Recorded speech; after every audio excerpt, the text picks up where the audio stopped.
All other professional race car drivers said this is too dangerous.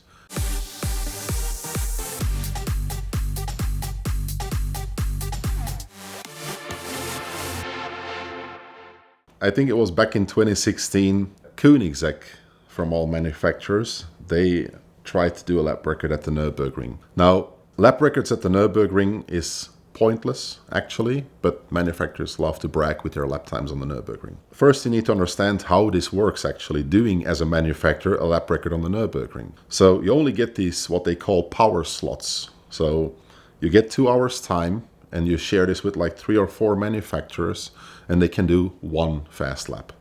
So you get like your out lap, where you drive basically behind the pace car, which is like a mile away from you, and then you can start your quick lap. And that's it. It all needs to happen in one go.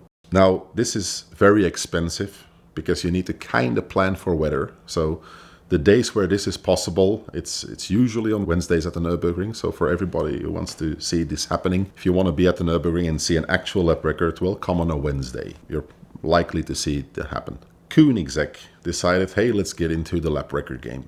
I think that at the time, Porsche with the GT3 RS or AMG with the Black Series had just done the lap record for production cars on the Nurburgring. So this was like the first production car with over 1,000 horsepower doing a lap record on the Nurburgring. Even doing a lap record with a 500 horsepower car on the Nurburgring is quite intense, actually, because these cars are really driven to the last possible millimeter of racetrack that you can use, actually. So for the drivers to do that, you don't need to be only a professional race car driver, you also need to live fearless. Because on the Nurburgring, if you go even half an inch on the grass, you're off and you might kill yourself. Koenigsegg doesn't really have their in-house race car drivers as such. So of course they have test drivers, but not really like professional race car drivers as Mercedes or Porsche does. They were in the open market now of, hey, which professional driver wants to come and do the lap record with our over 1,000 horsepower 1-to-1? They found a guy named Nicky Tim, professional race car driver, and he was the only one crazy enough to accept the job. All other professional race car drivers said, this is too dangerous. This car is way too fast.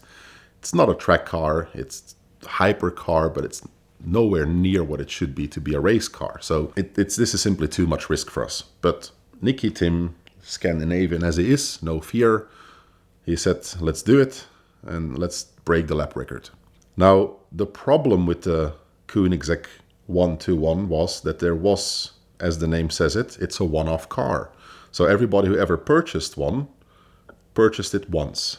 So it was only one time available at that specific spec, and Koenigsegg would never make a second one. So they didn't really have like prototype cars.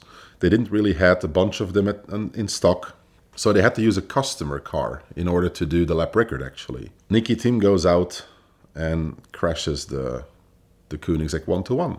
Actually on the first attempt, I think it was. So the car was simply way too fast for the Nurburgring. He crashes it, writes it off fully. There is actually somewhere on YouTube a video, not of the crash itself, but from the aftermath of it, and the car is totally ruined. But this is sadly a customer car, so some poor fella bought a Koenigsegg 1-to-1, was kind enough to borrow his 1-to-1 back to Koenigsegg to do a lap record attempt on the Nurburgring, and got a piece of scrap carbon fiber in return.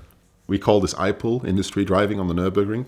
There is certain things, well, many things happen. Certain things is like very common in public, and you can Google it and you will find out. There is other things that happen which we know that happens, but we need to be careful to mention these things. They cannot do any lap record attempt before that, so they cannot have any timing devices in the car. They can work from data, obviously, so they know that they're close to a lap record, and then they know they're going to do one. The new Corvette, by the way, crashed last week, trying to set a new lap record as well. They're always on that limit, where it's like, either we do the lap record or we're going to die trying. Yeah, that's how it's done. The rental of the track, it's actually counted per day, but you can use it as you wish. But to get into these power slots, you need to simply rent the track, which is about 80,000 euros. The reason why Nurburgring lap records are pointless, at least in my opinion, is because, first of all, it's not really a benchmark for your average buyer, let's say, right?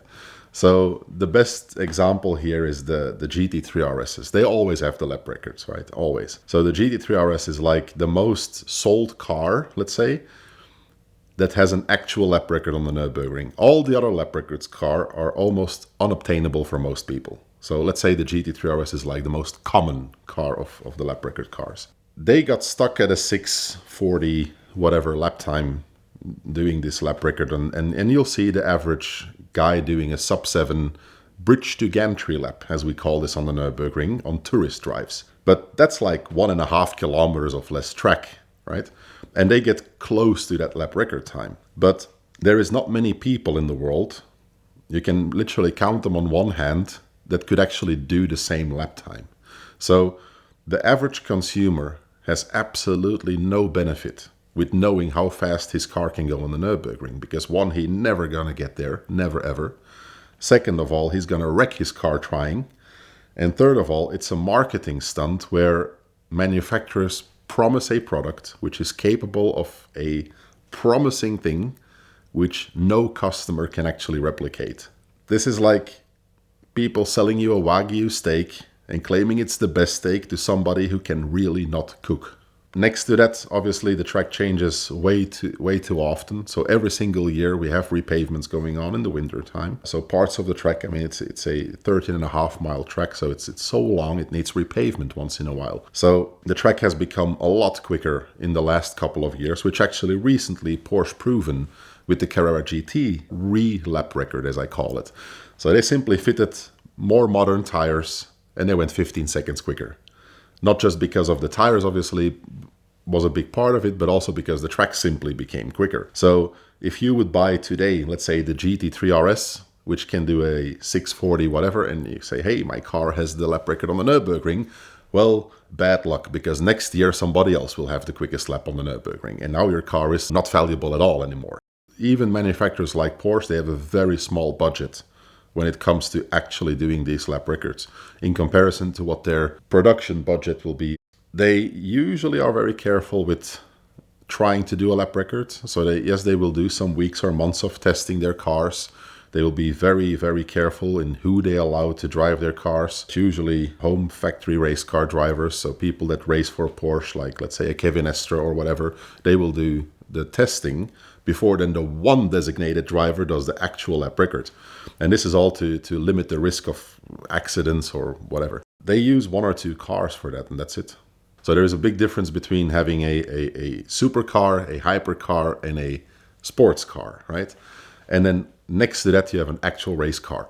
So it's the same like you could argue that a Bugatti is the fastest car on the road, but it will never be the fastest car on a racetrack. So even, let's say, a track-prepared Cayman can be quicker than a Veyron on the racetrack. For the last 20 years or so, I've been working with Premier Financial Services for my own exotic car needs, but also sending friends and clients when I was a car dealer to Premier Financial Services because their simple lease is truly the most powerful tool in the world of exotic car financing. We love it because we get all the great things about leasing, like low upfronts, better tax treatment for business owners, lower sales taxes, but we also retain all the great things about a traditional finance arrangement, like the ability to accumulate equity, trade in and out whenever you want, and always know where your payoff stands because they give you an amortization table with every single lease. And Premier's been a supporter of VINwiki here for the last 8 years, and we love them for that, but truly because the customer support of the Premier Financial Services team is unmatched. And now that they're backed and wholly owned by First Financial Bank, that gives them even more buying power for their portfolio of the most significant and valuable collector and exotic cars in the world.